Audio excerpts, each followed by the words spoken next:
As far back as I can remember, Mom was always striving to better herself at whatever she was doing. She didn't care if you thought she was brown-nosing.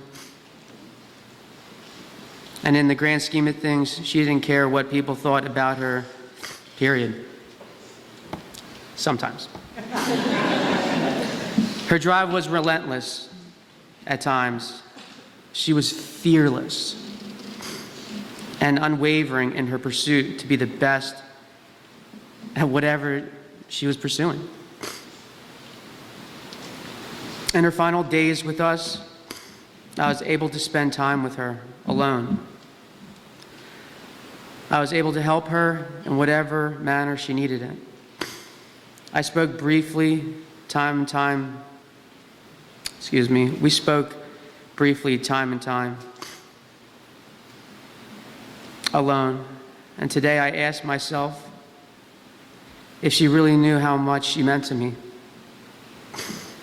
Does she know how much she has touched people's hearts? Does she know how truly lucky I am to have been her son? This is a woman that was fighting cancer.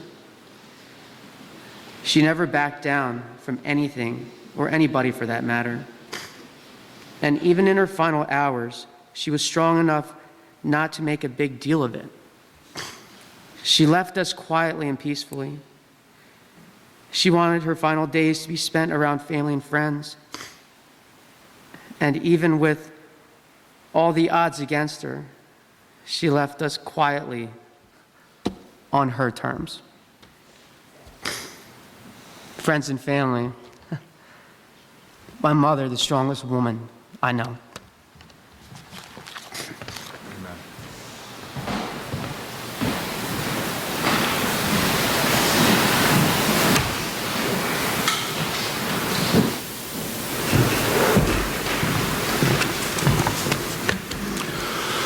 Hello. I first met Kathy in 2002. I was a colleague of hers at Cheltenham High School, and our friendship continued through her many incarnations and adventures and everything she became when she left Cheltenham.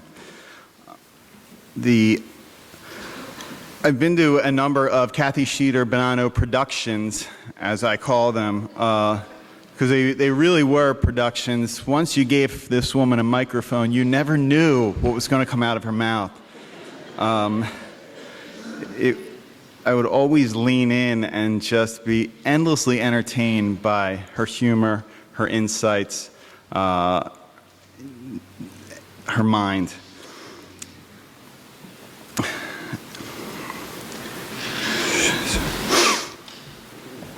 And as a host of her wonderful poetry was great, and as a host of Muse House, she was a great host as well. And I've seen wonderful and heard wonderful poems at Muse House, and a couple bombs, I gotta admit. And even when we were through a particularly perhaps boring poem, and you see people looking at their watches and shifting around, Kathy would somehow magically swoop in and like save the moment with her magic. She had this unbelievable social intelligence, and she knew exactly what to say in both a large group like this and individually, one-on-one. The weirdest part of this event is that she doesn't have a microphone today, because she would definitely want one. She would, and you know she would have us rolling in the aisles. I think that I had a really close relationship with Kathy, and I read somewhere that, well, she loved dogs, as you know, and I read somewhere about dogs that they have a family, where they live with a family, but they pick out maybe a certain person that's their special person. And I felt like I had that with Kathy from our kind of jokes and conspiracy theories and the things that we discuss. You feel like when you're with Kathy that you're on the inside of something. And what I've come to learn after watching her interact with you folks, with other people, with students, is that everyone felt that same way. Is that everyone felt that they were Kathy's special person. Because they were. This is a poem from her collection, Musings About Heaven. This one is called Memo to Kurt, a memo to Kurt Cobain. And as much as Kathy's poetry thought about her past, their times in Reading and Philadelphia, she was very much an artist of the future and thinking about contemporary things, and in this case, Nirvana and the world. So, Memo to Kurt, parentheses, gunshot, self-inflicted, 1994. I'm writing this note to ask for help, you for help. Ever since any of us can remember, the three singing fish in the little pond have treated passerbys to a delightful three-part harmony of Dona Nobis Pacem.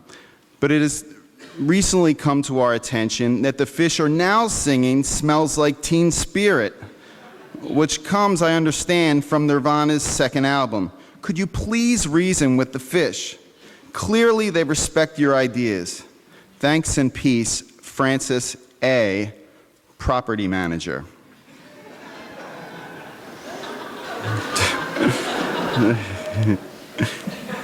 To which Kurt Cobain replies, reply to Francis A. Bro, I got your note today. I checked out the fish. Yo, dude, their cover of Teen Spirit is the dopest thing I've ever heard. They rocked it. Even the guitar solos, how'd they do that? They're underwater. They don't even have arms, man. What a day. I am so fucking happy here. Sorry, but the fish gotta rock. Peace out. Kurt.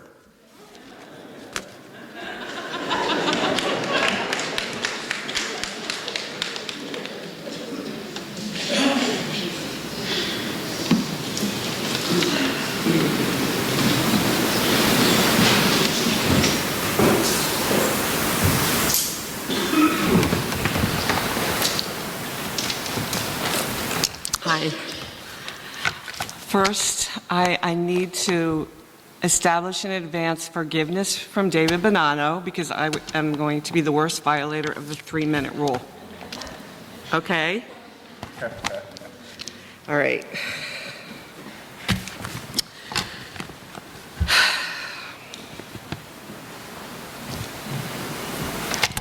Kathy and I were 6 years apart, and so she was out of the house by the time I was 12. It would be another 5 years before our relationship would grow into something sublime. She always said she adored me when I was a toddler, but not so much when I was an allergy-ridden preteen she was forced to share a room with. Despite this grave injustice, she would on occasion allow me a glimpse of her magical, moody world with the Joni Mitchell and the Carole King records, the patch suede purses, and the books, so many books, Ginsberg, Adrienne Rich, Henry Miller, Vonnegut, Jane Eyre, and of course, always Jane Austen. In the early 70s, 16-year-old Kathy was the definition of an old soul. She had a stunning amount of convictions for such a young woman and was not afraid to assert them. She burned her bra, she edited her school paper and yearbook, revolutionizing them with her artsy and unique approach, was a peer counselor at a local clinic for teens in despair, and cleaned homes in Hurricane Agnes's aftermath. Her moral imperative was evident early on, while the rest of us were just awkwardly trying to fit in. I watched Kathy and her hippie girlfriends with their irreverent feminist camaraderie and was so moved. Such great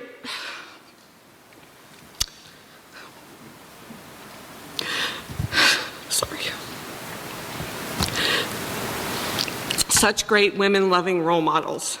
Kat was so comfortable in her own fiercely intellectual skin and not afraid to act on all her passions. A woman of many talents, starring in school plays, illustrating and binding her own books, and forming poetry groups that would meet on our porch. And she was even able to go on to make a life out of those passions. Still, at 12, I found her moral purity and assertiveness hard to swallow. And I couldn't wait to be out of her lofty shadow when she left for the big city. But soon enough, I would find myself heading to Philly in her footsteps, wanting to save the world just like her. What I found waiting there was my older, wiser, bossier sister, shacked up with the cool, laid-back poetry magazine editor who rolled his own cigarettes and clearly adored my sister. Joe and I, ourselves recently shacked up and barely working, would get invited to their home right around dinner time on the regular. Either that or we just happened to be in their neighborhood around 6 p.m. The details are a little fuzzy. But it was over these many visits that Kat and I would forge our lifelong bond. A double trouble, over the top, wacky sister devotion filled with musicals and trivia nights and book sharing and gossip, and where far-fetched ideas were hatched. Animals were definitely rescued, and quirky princess names were devised. Thanks must be given here to our men for indulging all of that. Never did we leave those visits without extra food or money or unsolicited advice tucked in our bags. Clearly, Kathy had maintained her high moral standards in adulthood. And truth be told, it was Kathy's disapproving look, not my mom's, that popped into my head when I was about to cross an ethical line. I laughed so hard when I saw a Facebook post from one of her teacher friends, I don't know if he's here, dubbing her Dudley Do-Right on a picture, where she is proudly sporting her school ID somewhere where she really didn't need to be wearing it. It so accurately captured her sweet, righteous self. Dudley Do-Right. She did the right thing, and you better too. Because this sweetest person in the world could be a teensy bit intolerant if you crossed her or a loved one or stepped out of bounds. There may be a few SEPTA riders who are sorry they talked on the quiet car. And there are definitely a few, a lot of hospital medical staff who wish they did not jab that needle in her arm so hastily. And you may also be aware that it is not uncommon for artists of Kathy's stature to be a tad sensitive. She did feel the need on occasion to resurrect her bad list for those who she perceived worthy candidates. Many have skirted close to the bad list. Few, if any, stayed on it permanently. Certainly none of you here came close. Not many. Okay, you can feel free to raise your hand if you think you were a contender. Sit up, see? Somebody back there. What else made dear Kathy Kathy, besides her mad talent and ability to entertain anyone anywhere? Her kick-ass, fierce humor must be mentioned, as it has been today. Quick, self-deprecating, and even macabre when needed to push through the unthinkable times. She loved deeply and was generous to the extreme. And she really refused to be cynical. That she faced any day after July 7th, 2003 is pretty unfathomable. That she wrote poems about the kindness of strangers, started scholarships, volunteered for nonprofit organizations, giving significantly of her money and time almost immediately thereafter is stunning. And more than anything, Kathy was proactive. She did not offer to help during troubled times. She showed up at your house with dinner, with money, with saint statues, with homemade gift baskets.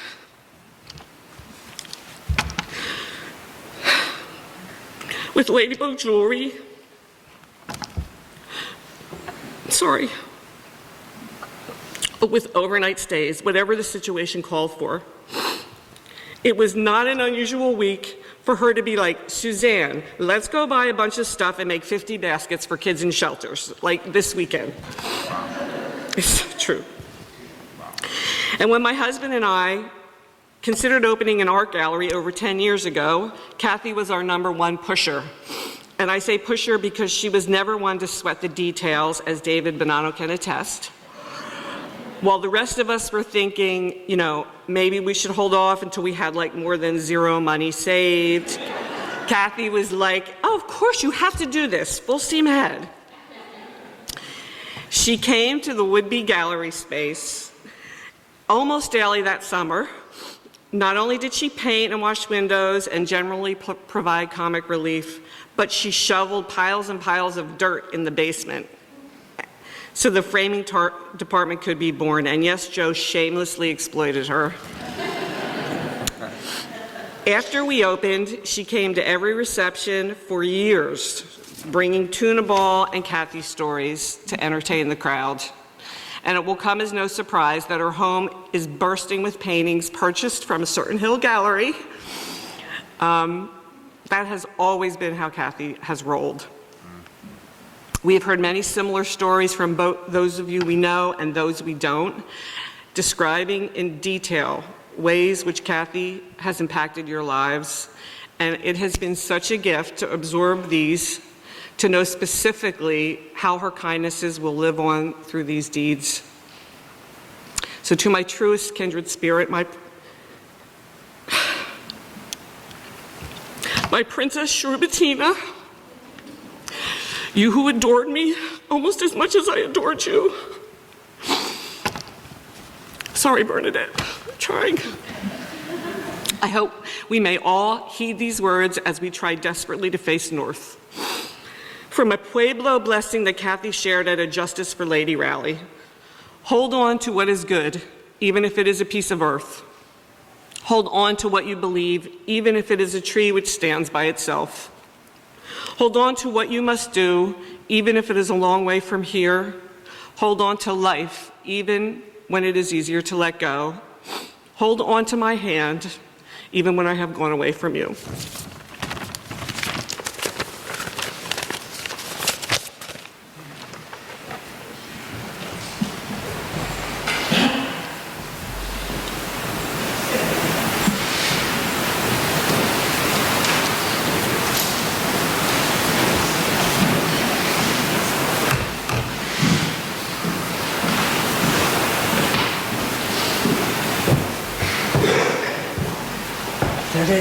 Yeah.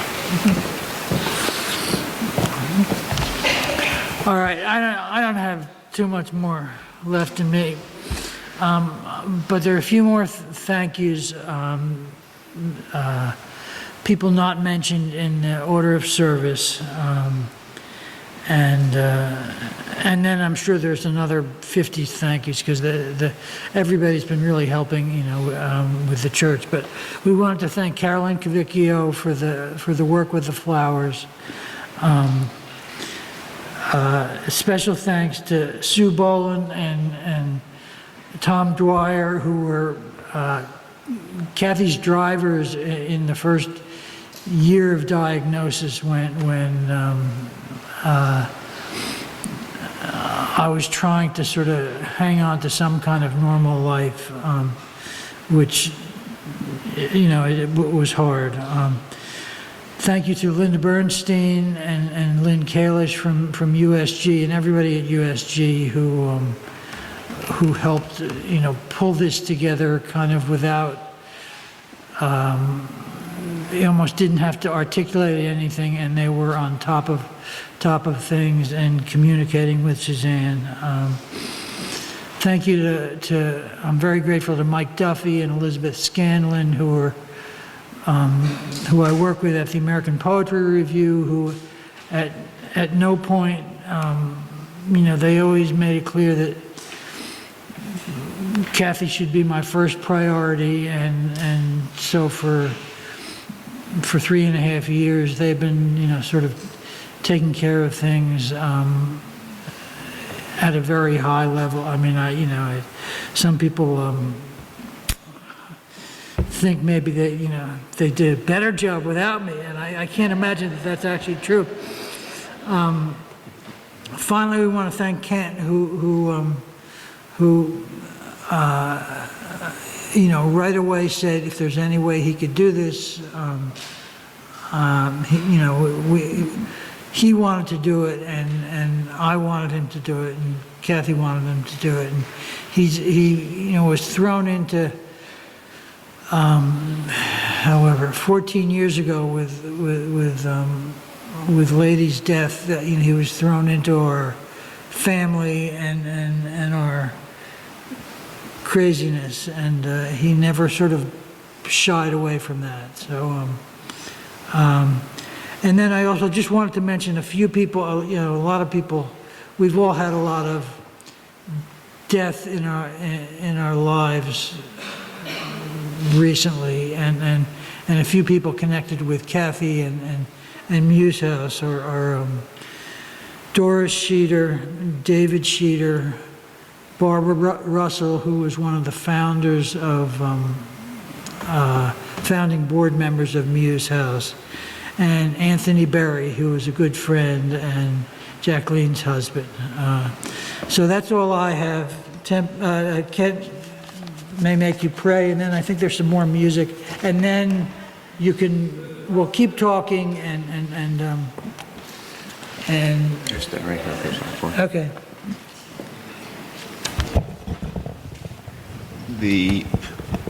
I came to USG 15 years ago, and Kathy Bonanno taught me more about how to be a minister than I could ever put into words. And I'm going to, Debbie Ward, I apologize ahead, I'm going to tell us. So a lot of us in the end were putting together little vignettes of what was happening, trying to see how we could support Kathy and Dave.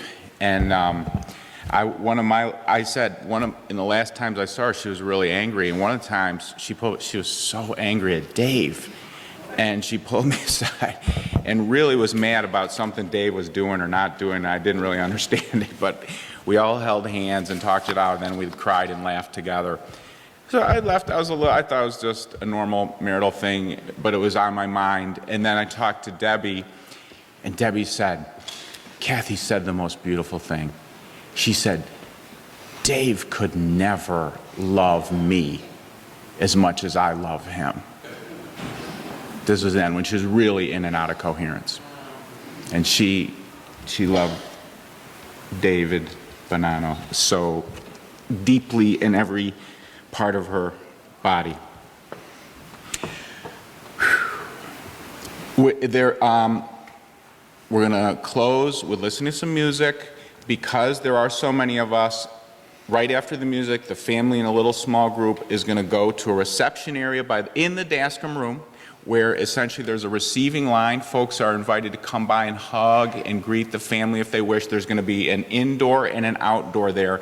There is a lot of wonderful food and refreshments and better air conditioning upstairs in the fellowship hall, and then there's overflow to down and out. Because there are so many of us, the ushers are going to direct the congregation. This side is going to go through one door, and this side is going to go through a different door, and the ushers are going to let you out one at a time so that it's safe and comfortable for you. Kathy's body has died, but her love has not. Her love lives on in us and countless others. May we go into this day and the next chapters of our lives generously and boldly sharing love. Joe. You want to sit here? And we'll watch.